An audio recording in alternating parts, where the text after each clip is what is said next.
ঈদে রাজধানী থেকে ১ কোটির বেশি মানুষ বাড়ি ফেরেন। অন্যদিকে ৩০ লাখের মতো রাজধানীতে প্রবেশ করেন। এই বিপুল সংখ্যক মানুষের বের হওয়া এবং প্রবেশের বিষয়টি নিশ্চিতে পুলিশের পক্ষ থেকে বিশেষ নির্দেশনা দেওয়া হয়েছে। নির্দেশনার অংশ হিসেবে কিছু সড়কে ২৫ মার্চের পর যাত্রীবাহী যানবাহন ছাড়া অন্য বাহন চলাচল না করার আহ্বান জানিয়েছে ডিএমপি। নির্দেশনায় বলা হয়েছে ২৫ মার্চ থেকে ঈদের আগে রাত পর্যন্ত ঈদযাত্রা সংশ্লিষ্ট যানবাহনের চলাচল সুগম করার জন্য জরুরি প্রয়োজন ছাড়া অন্যান্য যানবাহন সমূহকে কিছু সড়ক এড়িয়ে চলার অনুরোধ করা হলো।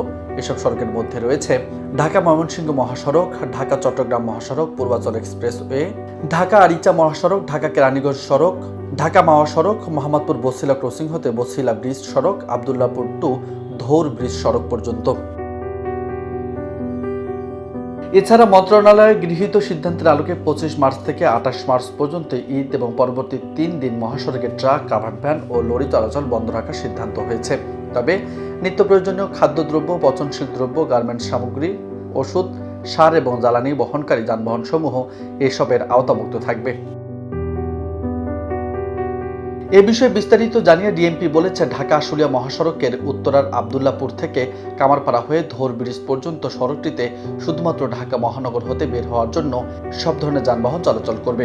ওই সড়কে আশুলিয়া ধৌর কামারপাড়া আবদুল্লাহপুর হয়ে ঢাকা প্রবেশ করবে এমন যানবাহন সমূহ আশুলিয়া ধৌর পঞ্চবটি হয়ে মিরপুর বেড়িবাঁধ সড়ক দিয়ে গাবতলী অন্যান্য এলাকায় প্রবেশ করবে। এছাড়া ঢাকা ময়মনসিংহ মহাসড়কে বাস র্যাপিড ট্রানজিট প্রকল্পের এয়ারপোর্ট টু গাজীপুর আসা যাওয়ার লেন দুটিতে শুধুমাত্র ঢাকা হতে বের হওয়ার জন্য সব ধরনের যানবাহন ঢাকা থেকে জয়দেবপুর চৌরাস্তার দিকে চলাচল করবে। নিউজ ডেস্ক, বার্তা 24।